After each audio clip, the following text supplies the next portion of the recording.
আসসালামু আলাইকুম ওয়া রাহমাতুল্লাহ। আশা করি আল্লাহ তাআলার অশেষ রহমতে আপনারা সবাই অনেক ভালো আছেন। হযরত আয়েশা সিদ্দিকা রাদিয়াল্লাহু তাআলা আনহা মহানবী হযরত মুহাম্মদ সাল্লাল্লাহু আলাইহি সাল্লামের হিজরতে ৮ অথবা ৯ বছর পূর্বে জন্মগ্রহণ করেছিলেন। যে মহল্লা তার জন্মের জন্য গর্বিত, তার নাম এখনো মানকাল্লা। এটি পবিত্র মক্কা নগরের একটি মহল্লা। হযরত আয়েশা রাদিয়াল্লাহু তাআলা আনহা এর বুজুর্গ পিতা ছিলেন হযরত আবু বকর সিদ্দিক রাদিয়াল্লাহু তাআলা আনহু। তিনি এই মহল্লায় বাস করতেন। তার গৃহদ্বারে আবু বকর রাদিয়াল্লাহু তাআলা আনহু কিংবা কুফায়ে আবু বকর রাদিয়াল্লাহু তাআলা আনহু নামে সুপরিচিত ছিল। এটি একটি বড় বাড়ি ছিল। এতে একটি বড় গম্বুজও ছিল। এই গম্বুজের ভিতর হযরত আয়েশা রাদিয়াল্লাহু তাআলা আনহা যেখানে জন্মগ্রহণ করেন, সেখানে একটি বড় চত্বর রয়েছে। কে জানতো এই শিশুকন্যা উম্মুল মুমিনিনের উপাধি লাভ করবে এবং রাসূল সাল্লাল্লাহু আলাইহি সাল্লামের স্ত্রী হওয়ার গৌরব অর্জন করবেন। তিনি সেই ঘরে চোখ খুলেছেন যা পূর্বে ইসলামের আলোতে আলোকিত হয়েছিল। কারণ তার জন্মের ৪ বছর পূর্বে তার বুজুর্গ পিতা হযরত আবু বকর রাদিয়াল্লাহু তাআলা আনহু ইসলামের মতো অমূল্য সম্পদে মালামাল হয়ে গিয়েছিলেন। জন্মের পরপরই তার কানে আল্লাহু আকবার ধ্বনি গুঞ্জরিত হয়েছে। ইসলাম ও আরবের প্রথা অনুযায়ী তাকে গোসল করিয়ে কাপড় পরানো হয়েছিল। এই পবিত্র শিশুটির নাম রাখা হলো আয়েশা। তার উপনাম হলো উম্মে আব্দুল্লাহ, উপাধি হলো সিদ্দিকা, পদবী হুমায়রা এবং আওইশ প্রভৃতি। পিতার দিক থেকে কুরাইশ বংশের ছিলেন। আবুল কায়সের স্ত্রী সেই সৌভাগ্যবান মহিলা যিনি তাকে দুধ খাওয়ানোর সম্মান লাভ করেন। যদিও তিনি একমাত্র মেয়ে ছিলেন না, কিন্তু সম্ভাবনাময় চারাগাছে ঝকঝকে পাতা। তার পিতামাতা অন্যান্য সন্তানদের চেয়ে তাকে বেশি পছন্দ করতেন। মা যেমন তাকে কলিজার টুকরা মনে করতেন, তেমনি বাবা তাকে চোখের মণি মনে করতেন। তার সম্মান ও পবিত্রতার নূর কপাল থেকে বিচ্ছুরিত হচ্ছিল। তিনি তার সমবয়সী মেয়েদের থেকে শারীরিক গঠনে, বুদ্ধি, বিবেচনায়, চেহারা ও চালচলনে আলাদা প্রতীয়মান হতেন। গোত্রের সব মেয়েরা সাধারণত তার কাছে খেলতে চলে আসত। তিনি পুতুল খুব পছন্দ করতেন। এত পুতুল জমা করে রেখেছিলেন, গোত্রের সমস্ত মেয়ের নিকটও এত পুতুল ছিল না। একবার হযরত আয়েশা রাদিয়াল্লাহু তাআলা আনহা স্বপ্নে দেখেন ৩টি চাঁদ তার কোলে এসে পড়েছে। সকালে যখন বাবার কাছে এটি বললেন, তখন তার বাবা হযরত আবু বকর রাদিয়াল্লাহু তাআলা আনহু সেই মুহূর্তে বুঝে গেলেন তার কন্যা পৃথিবীর সব মহিলাদের মধ্যে এক স্বতন্ত্র মর্যাদা লাভ করবে এবং উন্নত মর্যাদা লাভ করবে। ফলে তার হৃদয়ে এই কন্যার প্রতি ভালোবাসা আরো বেড়ে গেল। হযরত আয়েশা সিদ্দিকা রাদিয়াল্লাহু তাআলা আনহা যখন ৫ অথবা ৬ বছর বয়সে উপনীত হন, তখন প্রিয় নবী হযরত মুহাম্মদ সাল্লাল্লাহু আলাইহি সাল্লাম এক কঠিন ও সংকটময় যুগ পার করছিলেন। কাফেররা হুজুর সাল্লাল্লাহু আলাইহি সাল্লামকে হত্যার ষড়যন্ত্র করত। গরিব মুসলমানদের মরুভূমি তপ্ত বালুর উপর শুয়ে বলা হতো, মুহাম্মদ সাল্লাল্লাহু আলাইহিস সাল্লামের সঙ্গ ত্যাগ করো আর মূর্তিকে ক্ষুধা মেনে এগুলোর ইবাদত করো। এরা কত নির্বোধ ছিল, যেগুলো একটি মাছের ডানাও তৈরি করতে পারে না সেগুলোকে উপাস্য বানানোর জন্য বাধ্য করে। এবং তারা এত অত্যাচার এই কারণেই করে যে এক খোদার ইবাদত কেন করছে, কেন হযরত মুহাম্মদ সাল্লাল্লাহু আলাইহি সাল্লামকে আল্লাহর রাসূল মানে। শুধু মান্যকারীদেরকেই দুঃখ যাতনা দেয়া হতো না, বরং আমাদের প্রিয় নবীর উপরও পাথর ছোড়া হতো, ময়লা আবর্জনা ফেলা হতো, কিন্তু তিনি আকাশের দিকে তাকিয়ে চুপ হয়ে যেতেন এবং এই সকল অত্যাচার নীরবে সহ্য করতেন। এমন সংকটময় সময়ে হযরত আয়েশা রাদিয়াল্লাহু তাআলা আনহা এর সম্মানিত পিতা হযরত আবু বকর রাদিয়াল্লাহু তাআলা আনহু সর্বক্ষণ তার সেবায় নিয়োজিত থাকতেন এবং সহযোগিতা করতেন। প্রকৃতি হযরত নবী করিম সাল্লাল্লাহু আলাইহি সাল্লামের ধৈর্যের পরীক্ষা নিচ্ছিল। এমন কঠিন সময়ে তার পবিত্র স্ত্রী খাদিজা রাদিয়াল্লাহু তাআলা আনহা তার সঙ্গ ছেড়ে এই পৃথিবী থেকে চিরকালের জন্য চলে গেলেন। ইন্না লিল্লাহি ওয়া ইন্না ইলাইহি রাজিউন। তিনি পবিত্র এমন এক স্ত্রী ছিলেন যিনি দুঃখ কষ্ট বিপদে আপদে সর্ব উত্তম সঙ্গিনী ছিলেন। একদিন শত্রুরা হুজুর সাল্লাল্লাহু আলাইহি সাল্লামকে অসাধারণ কষ্ট দিল। হুজুর সাল্লাল্লাহু আলাইহি সাল্লাম ঘরে আসলেন। ঘরে কেউ ছিল না। খাদিজা রাদিয়াল্লাহু তাআলা আনহা তখন ছিলেন না যে তাকে সান্ত্বনা দিবেন।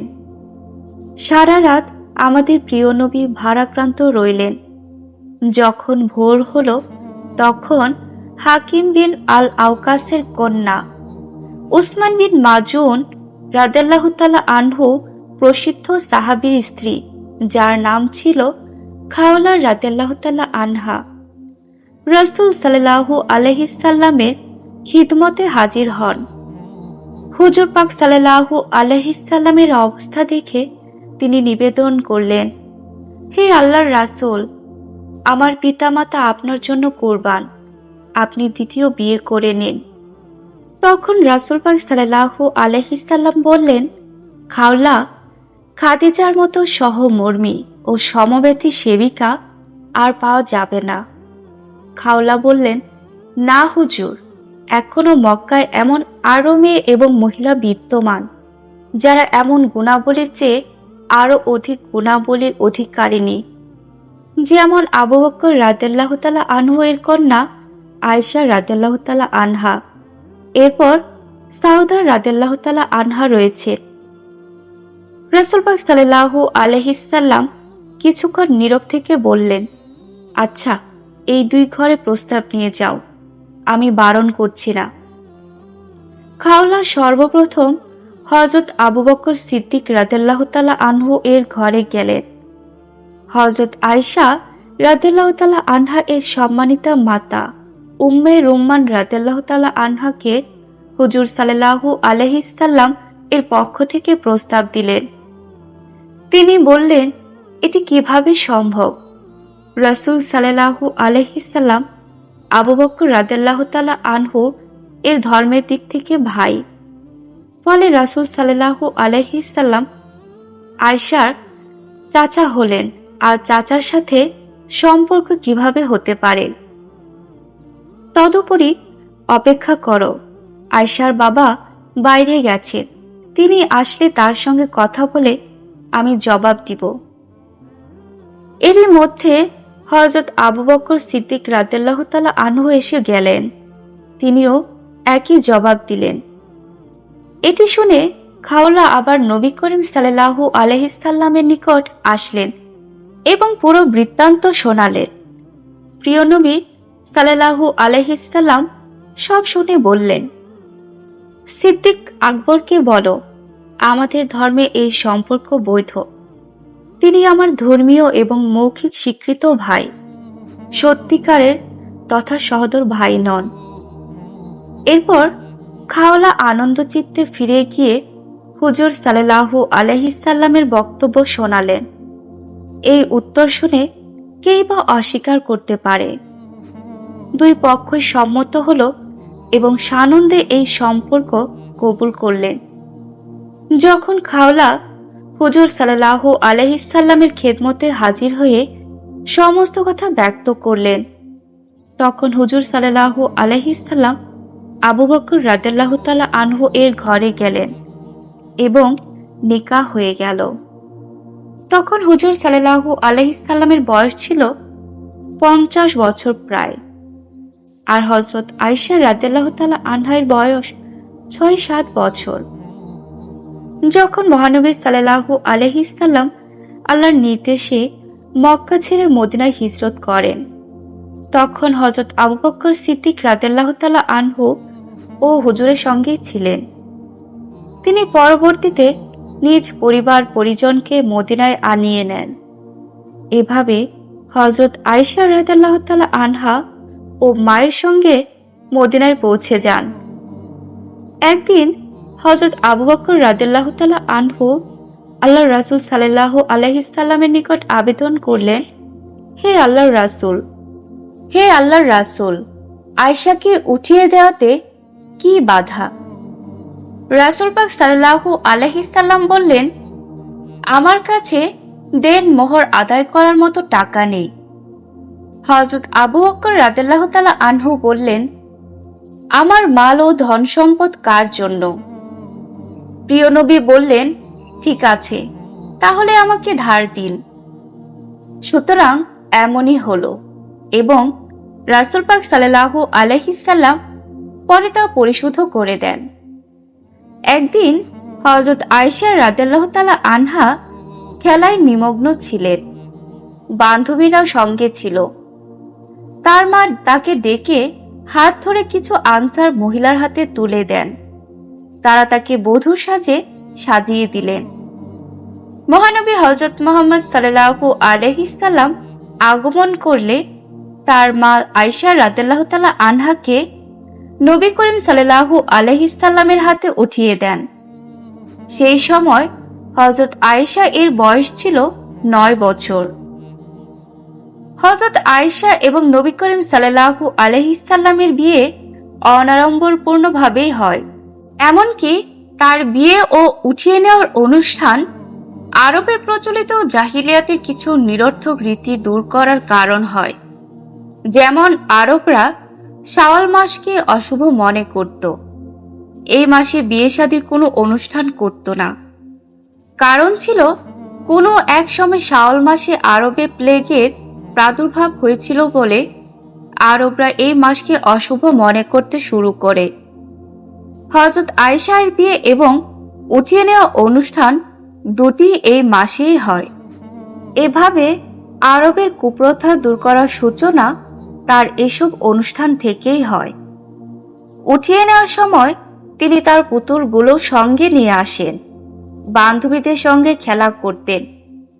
রাসূলুল্লাহ সাল্লাল্লাহু আলাইহি সাল্লাম যখন আসতেন তখন বান্ধবীরা লজ্জা পেয়ে লুকিয়ে যেত, কিন্তু রাসূল পাক সাল্লাল্লাহু আলাইহি সাল্লাম যখন বাইরে যেতেন তখন মেয়েদেরকে তার কাছে পাঠাতেন। একবার হুজুর সাল্লাল্লাহু আলাইহি সাল্লাম এসে দেখেন তাকের উপর পর্দা দেওয়া, সেখানে হযরত আয়েশার পুতুলগুলো ছিল। বাতাসে পর্দা উড়ে গেলে রাসূল সাল্লাল্লাহু আলাইহি সাল্লাম পুতুলগুলো দেখে বললেন, এগুলো কি? হযরত আয়েশা উত্তর দিলেন, এগুলো আমার পুতুল। এগুলোর মাঝে হুজুর সাল্লাল্লাহু আলাইহি সাল্লাম একটি ঘোড়া দেখলেন, যাতে কাপড়ে দুটি পাখনা লাগানো ছিল। রাসূল পাক সাল্লাল্লাহু আলাইহি সাল্লাম জিজ্ঞেস করলেন, এটা কি? হযরত আয়েশা বললেন, এটা ঘোড়া। হুজুর পাক সাল্লাল্লাহু আলাইহি সাল্লাম জিজ্ঞেস করলেন, এর উপর কি? বললেন, দুটি পাখনা। রাসূলুল্লাহ সাল্লাল্লাহু আলাইহি সাল্লাম বলেন, ঘোড়ারও কি পাখা থাকে নাকি? হযরত আয়েশা তৎক্ষণাৎ উত্তর দেন। তিনি বলেন, আপনি কি শোনেননি? হযরত সুলাইমান আলাইহিসসালামের ঘোড়ার পাখা ছিল? এই উত্তর শুনে প্রিয় নবী হযরত মুহাম্মদ সাল্লাল্লাহু আলাইহি সাল্লাম খুব হাসলেন। কত সরল এবং নিষ্পাপ পরিবেশ ছিল, কত ভালোবাসা ছিল। হযরত মুহাম্মদ সাল্লাল্লাহু আলাইহি সাল্লাম কখনো এই খেলা নিষেধ করেননি। বয়সও কম ছিল, আর পুতুল দিয়ে মেয়েরা বড় সুন্দর শিক্ষাও লাভ করতে পারে। যেমন সেলাই শেখা হয়ে যায়, স্নেহ ভালোবাসা বাড়ে। সেজন্য নবী করিম সাল্লাল্লাহু আলাইহি সাল্লাম নিষেধ করবেন তো দূরের কথা, তিনি কখনো অপছন্দের ভাবও প্রকাশ করেননি। হযরত মুহাম্মদ সাল্লাল্লাহু আলাইহি সাল্লাম হযরত খাদিজা এর মৃত্যুর পর অনেক বিয়ে করেন। প্রত্যেকের মনসন্তুষ্টির প্রতি খেয়াল রাখতেন, কিন্তু হযরত খাদিজার পর হযরত আয়েশা এর চেয়ে অন্য কোনো স্ত্রী এত প্রিয় ছিল না। এই ভালোবাসা বাস্তবতা প্রসূত ছিল। মহানবী হযরত মুহাম্মদ সাল্লাল্লাহু আলাইহি সাল্লাম সাধারণ লোকদের শিক্ষা দিতেন তারা যেন নিজ স্ত্রীদের সঙ্গে ভালো ব্যবহার করে, কারণ ইসলামের পূর্বে জাহিলিয়াতের যুগে আরবের লোকেরা মেয়েদের কোনো মূল্যই দিত না, বরং নারী জাতির প্রতি এমন ঘৃণা ছিল অধিকাংশ মেয়েকেই জন্মের সাথে সাথে মেরে ফেলা হতো। যেখানে অজ্ঞতা ও অত্যাচারের এমন প্রসার ছিল, সেখানে যতক্ষণ পর্যন্ত ভালোবাসা ও উত্তম আচরণের উৎকৃষ্ট আদর্শ দেখানো না হবে, অন্যদের উপর কোনো প্রকারের প্রভাবই পড়বে না।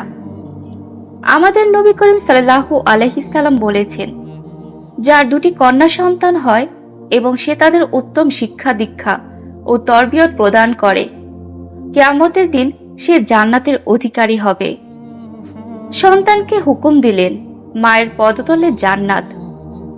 স্বামীকে বললেন, তোমাদের মধ্যে উত্তম পুরুষ সেই যে নিজ গৃহের অধিবাসীদের কাছে উত্তম সাব্যস্ত হয়।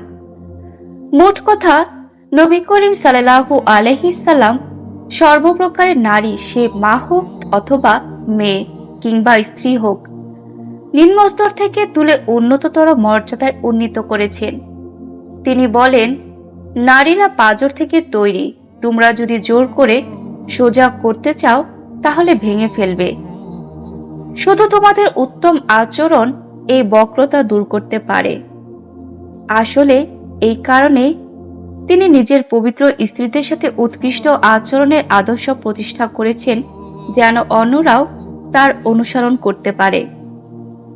হযরত আয়েশা বলেন, আমি রাসূল সাল্লাল্লাহু আলাইহি সাল্লামের সফরে ছিলাম। আমরা দুজন দৌড় দিলাম। আমি তার থেকে আগে চলে গেলাম। এরপর শরীর যখন একটু মোটা হয়ে গেল, তখন তার সাথে দৌড়ালাম। তখন তিনি আমাকে পিছনে ফেলে দিলেন এবং বললেন, আয়েশা, এটা তোমার ওই দিনের আগে চলে যাওয়ার বদলা হয়ে গেল। আপনারা জেনে আশ্চর্যান্বিত হবেন, মদিনার যে বাড়িতে দুই জাহানের নেতা হযরত মুহাম্মদ সাল্লাল্লাহু আলাইহি সাল্লাম হযরত আয়েশা রাদিয়াল্লাহু তাআলা আনহা এর সঙ্গে জীবন অতিবাহিত করেন, তা কাঁচা বাড়ি, অর্থাৎ মাটির তৈরি ছিল। ছাদ এত নিচু ছিল যে অনায়াসে মেঝেতে দাঁড়িয়ে যে কেউ ছাদ স্পর্শ করতে পারত। একটি মাত্র দরজা ছিল যা মসজিদের দিকে খুলত। এই বাড়িতে বড় আনন্দের সাথে নিজের যৌবনের সময় কাটিয়েছেন এবং কখনো কোনো অভিযোগ অনুযোগ করেননি। তিনি পুরো সময় মহানবী হযরত মুহাম্মদ সাল্লাল্লাহু আলাইহি সাল্লামের সেবায় কাটিয়েছেন। আনুগত্যের বিষয়ে খুবই যত্নবান ও সচেতন ছিলেন। যথাসম্ভব প্রত্যেক সফরে শরীক হতেন, যুদ্ধে সাগ্রহে অংশ নিতেন।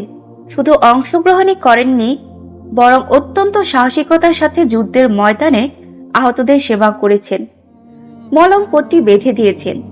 মহানবী হযরত মুহাম্মদ সাল্লাল্লাহু আলাইহি সাল্লাম ও হযরত আয়েশা এর যথাসম্ভব প্রতিটি ব্যাপারে মন রক্ষা করতেন। একবার ঈদের দিন ঘরে প্রবেশ করে দেখেন ঘটা করে কবিতা ও ছন্দের সভা চলছে। আয়েশার মাঝখানে বসা আর আনসার মেয়েরা মনের আনন্দে গান গাইছে, আবৃত্তি করছে। রাসূল পাক সাল্লাল্লাহু আলাইহি সাল্লাম তাদেরকে কিছু না বলে অন্যদিকে মুখ করে বিছানায় শুয়ে পড়লেন। এরই মধ্যে হযরত আবু বকর আসলেন এবং সভার এমন দৃশ্য দেখে মেয়ের উপর অসন্তুষ্টি প্রকাশ করতে লাগলেন। হুজুর সাল্লাল্লাহু আলাইহি সাল্লাম বললেন, আবু বকর, না, এদের কিছু বলো না। আজ ঈদের দিন, এরাও নিজের আনন্দ পূর্ণ করলে ক্ষতি কি?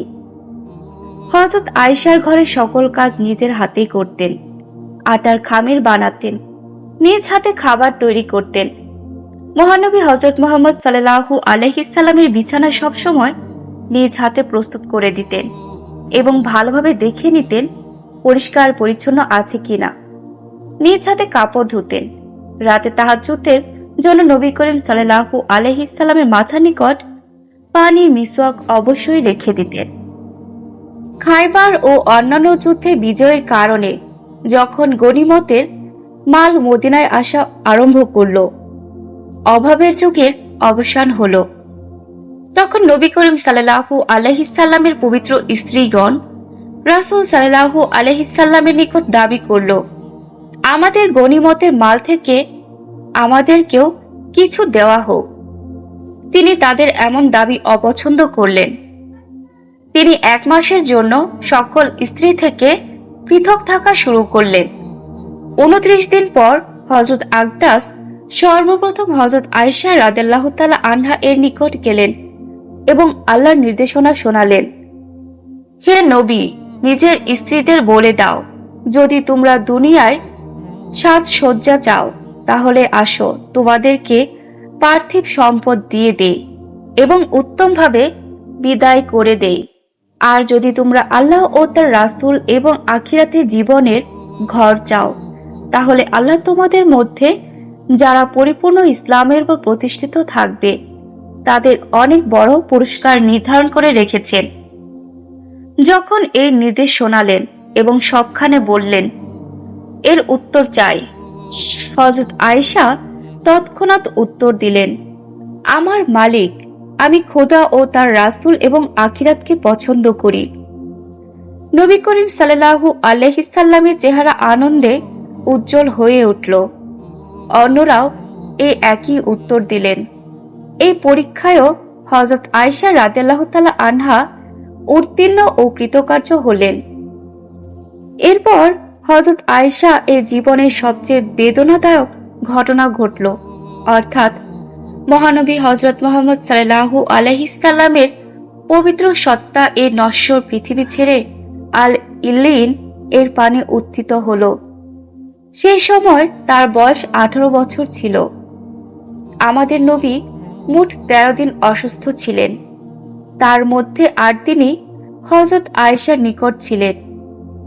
তিনি মনে প্রাণে মহানবী হযরত মুহাম্মদ সাল্লাল্লাহু আলাইহি সাল্লামের খিদমত করেছেন। এমনকি হযরত আয়েশা সিদ্দিকা রাদিয়াল্লাহু তাআলা আনহা এর উরুতে মাথায় রেখে দু জাহানের নেতা মৃত্যুবরণ করেন। ইন্না লিল্লাহি ওয়া ইন্না ইলাইহি রাজিউন। আর হেদায়েতেরও ও সঠিক পথ প্রদর্শনকারী সূর্য চিরতরে আমাদের দৃষ্টির আড়ালে ম্লান হয়ে গেল। এই পর্বতসম দুঃখের সময় তিনি ধৈর্য ও অবিচলতার আদর্শ দেখিয়েছেন। বুক চাপড়ে কাঁদেননি, কাপড়ও ছিঁড়েননি, আর চুলও ছিঁড়েননি। কেবল হৃদয়ের অন্তঃস্থলে এক বেদনা নিয়ে ইন্না লিল্লাহি ওয়া ইন্না ইলাইহি রাজিউন পড়ে নীরব হয়ে গেলেন। তার সবচেয়ে বড় শ্রেষ্ঠত্ব এটিও ছিল, তার পবিত্র ঘর রাসূল পাক রহমতুল্লিল আলামিন খাতাম মান্নাবিয়িন সাল্লাল্লাহু আলাইহি সাল্লামের শেষ বিশ্রামাগার ছিল। এতে যত গর্বই করা হোক কম হবে। তিনি স্বপ্নে দেখেছিলেন 3টি চাঁদ তার ঘরে এসে পড়েছে। যখন নবী করিম সাল্লাল্লাহু আলাইহি সাল্লামের দাফন সম্পন্ন হলো, তখন হযরত আবু বকর বললেন, আয়েশা, 3টি চাঁদের মধ্যে এটি প্রথম চাঁদ ছিল এবং এই চাঁদটি সবচেয়ে বড় ও সবচেয়ে উজ্জ্বল ছিল। 2.5 বছর পর হযরত আয়েশা সিদ্দিকা রাদিয়াল্লাহু তাআলা আনহা কে এতিম হওয়ার দুঃখ সহ্য করতে হলো, অর্থাৎ তার পিতা হযরত আবু বকর সিদ্দিক রাদিয়াল্লাহু তাআলা আনহু মারা যান এবং দ্বিতীয় চাঁদও তার ঘরে এসে পড়ল। হযরত ওমর রাদিয়াল্লাহু তাআলা আনহু এর যুগ তার জন্য প্রশান্তি স্বাচ্ছন্দ্য ও প্রাচুর্যময় ছিল, কিন্তু যা কিছুই আসতো তিনি গরিব ও এতিমদের মধ্যে বিতরণ করে দিতেন। এমনকি অনেক সময় রাতে খাবার মতো কিছুই থাকতো না। এভাবেই হযরত আয়েশা নিজের পুরো জীবন কাটিয়ে দিয়েছেন। যখন হযরত ওমর রাদিয়াল্লাহু তাআলা আনহু এর উপর এক হতভাগা আক্রমণ করল এবং তার বাঁচার কোনো আশাই রইল না, তখন তিনি তার ছেলেকে হযরত আয়েশার নিকট এই অনুমতি নেবার জন্য পাঠালেন, যেন নিজের দুই প্রিয় বন্ধু অর্থাৎ হযরত নবী করিম সাল্লাল্লাহু আলাইহি সাল্লাম ও হযরত আবু বকর রাদিয়াল্লাহু তাআলা আনহু এর পাশে দাফন হওয়ার অনুমতি দিয়ে দেন। হযরত আয়েশা বললেন, এই জায়গাটি আমি নিজের জন্য রেখেছিলাম, কিন্তু আজ আমি আমার সত্তার উপর ওমরকে প্রাধান্য দিচ্ছি। সুতরাং হযরত ওমর রাদিয়াল্লাহু তাআলা আনহু এর মৃত্যুর পর তাকেও হযরত আয়েশা রাদিয়াল্লাহু তাআলা আনহা এর ঘরে দাফন করা হলো। এভাবে সেই তৃতীয় চাঁদও হযরত আয়েশা এর ঘরের মাটির নিচে অদৃশ্য হয়ে গেল। হযরত আমির মুয়াবিয়ার শাসনকালে জীবনের 18 বছর কাটিয়েছেন। তিনি তার ভক্তি, শ্রদ্ধা ও সম্মান করার ক্ষেত্রে সামান্য ত্রুটিও করেননি। যখনই মদিনায় আগমন করেছেন, হযরত উম্মুল মুমিনিন এর দুয়ারে হাজির হয়েছেন এবং ইচ্ছা প্রকাশ করেছেন তিনি যেন তাকে কোনো নসিহত করেন। এমনকি দামেস্ক থেকেও চিঠি লিখতেন যে আমাকে কোনো নসিহত করুন। একবার এমনই একটি পত্রের উত্তরে হযরত আয়েশা তাকে লিখলেন, আসসালামু আলাইকুম আম্মা বাদ। আমি মহানবী সাল্লাল্লাহু আলাইহি সাল্লামের পবিত্র মুখ থেকে শুনেছি, তিনি বলেছেন, যে ব্যক্তি মানুষের অসন্তুষ্টির পরোয়া না করে খোদার সন্তুষ্টির অন্বেষণকারী হবে, খোদা তাকে মানুষের অসন্তুষ্টির মন্দ প্রভাব থেকে রক্ষা করবেন। কিন্তু যে ব্যক্তি খোদাকে অসন্তুষ্ট করে মানুষকে সন্তুষ্ট করতে চাইবে, খোদা তাকে সেই মানুষদের হাতে সোপর্দ করে দিবেন যারা তার সাথে যেমন চাইবে ব্যবহার করবে। এটা কত মূল্যবান নসিহত ছিল যা হযরত আয়েশা হযরত মুয়াবিয়া রাদিয়াল্লাহু তাআলা আনহুকে করেছিলেন। হযরত আয়েশা ৬৭ বছর বয়সে হযরত মুয়াবিয়া রাদিয়াল্লাহু তাআলা আনহু এর মৃত্যুর 2 বছর পূর্বে মদিনায় ইন্তেকাল করেন। পবিত্র রমজান মাসের শুরুতে অসুস্থ হন লোকজন খবর নিতে আসলে প্রত্যেককেই জবাব দিতেন, ভালো আছি। অবশেষে সেই সময় উপস্থিত হলো প্রত্যেক মানুষকে যার সম্মুখীন অবশ্যই হতে হবে। মহানবী হযরত মুহাম্মদ সাল্লাল্লাহু আলাইহি সাল্লামের প্রিয় প্রেমাস্পদ স্ত্রী, অতি উচ্চ মর্যাদা সম্পন্ন সাহাবীদের শিক্ষয়িত্রী, 58 হিজরি সনে রমজানুল মুবারকের 17 তারিখ রাতে দুনিয়া থেকে চির বিদায় নিয়ে চলে গেলেন। ইন্না লিল্লাহি ওয়া ইন্না ইলাইহি রাজিউন। পুরো শহর ভেঙে পড়ল। এই সমবেত লোকদের এমন একজনও ছিল না যার চোখ অশ্রুসিক্ত হয়নি। হযরত আবু হুরায়রা রাদিয়াল্লাহু তাআলা আনহু, যিনি মহানবী হযরত মুহাম্মদ সাল্লাল্লাহু আলাইহি সাল্লামের প্রখ্যাত সাহাবী ছিলেন, হযরত মুয়াবিয়ার পক্ষ থেকে মদিনার প্রশাসক ছিলেন। তিনি হযরত আয়েশা রাদিয়াল্লাহু তাআলা আনহা এর জানাজার নামাজ পড়ান। জান্নাতুল বাকিতে তাকে সমাহিত করা হয়। সেই রাত ছিল মদিনাবাসীর জন্য কিয়ামত সদৃশ, কারণ সেই দিন নবী করিম সাল্লাল্লাহু আলাইহি সাল্লাম এর স্ত্রী হিসেবে উজ্জ্বল প্রদীপ চিরদিনের জন্য নিভে গেল। সেদিন শুধু মুসলমানদের স্নেহময়ী জননেরই মৃত্যু হয়নি, বরং সাহাবায়ে কেরামদের বিচক্ষণ শিক্ষিকাও এই দুনিয়া থেকে বিদায় নিয়ে বেহেশতে প্রবেশ করেছেন। অতএব মদিনাবাসী যত বেশি দুঃখ প্রকাশ করুক, যত বেশি ভারাক্রান্ত হোক, তা অপর্যাপ্ত ছিল। সকল উম্মাহাত তথা জননীদের মধ্যে তিনি যে শ্রেষ্ঠত্ব অর্জন করেছিলেন সেটা আর কেউ অর্জন করেননি। তিনি প্রাণোচ্ছল, উত্তম স্বভাব, তীক্ষ্ণধী, শক্তির অধিকারী ও বিচক্ষণ, বিশেষ গুণের অধিকারিণী ছিলেন। দানশীলতা ও বদান্যতার ক্ষেত্রে তার দ্বিতীয় কেউ ছিল না। কখনো এমন হতো একদিনেই 70,000 দিরহাম দান করে দিতেন। গীবত ও গালমন্দ করা থেকে তার চরিত্র সম্পূর্ণ পবিত্র ছিল। সুললিত কণ্ঠ পছন্দ করতেন। একবার কোথাও বাইরে গিয়েছিলেন, নির্ধারিত সময়ের চেয়ে তিনি দেরিতে ফিরলেন। হুজুর সাল্লাল্লাহু আলাইহিস সাল্লাম বিলম্বের কারণ জিজ্ঞেস করলে তিনি বললেন, আমি আসছিলাম, দেখি এক ব্যক্তি সুললিত কণ্ঠে কোরআন তেলাওয়াত করছে। দাঁড়িয়ে অনেকক্ষণ তার তেলাওয়াত শুনতে থাকি। রাসূল পাক সাল্লাল্লাহু আলাইহিস সাল্লাম বললেন, চলো আমিও শুনব।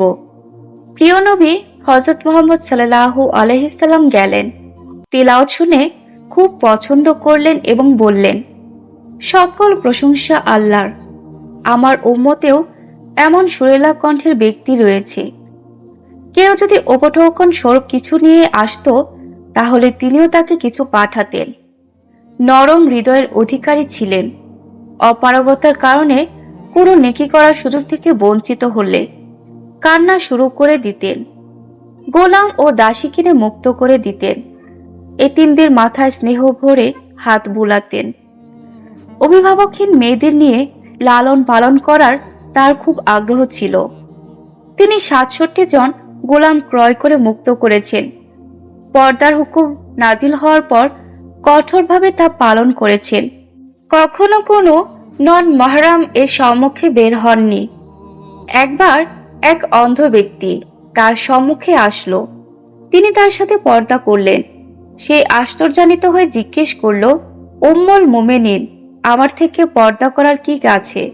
আমি তো দেখতে পাই না। আয়েশা বললেন, আমি তো দেখতে পাই। নিজের ঘরে একটা পর্দা টানিয়ে রেখেছিলেন। কোনো সাহাবী মাসলা জিজ্ঞেস করতে আসলে তিনি পর্দার পেছন থেকে তার সঙ্গে কথা বলতেন। তার মৃত্যু পর্যন্ত এই নিয়মই বহাল ছিল। জঙ্গে জামালেও তিনি পর্দা না করে সিপাহীদের সামনে আসেননি। পর্দার বিশেষ খেয়াল রেখেছেন।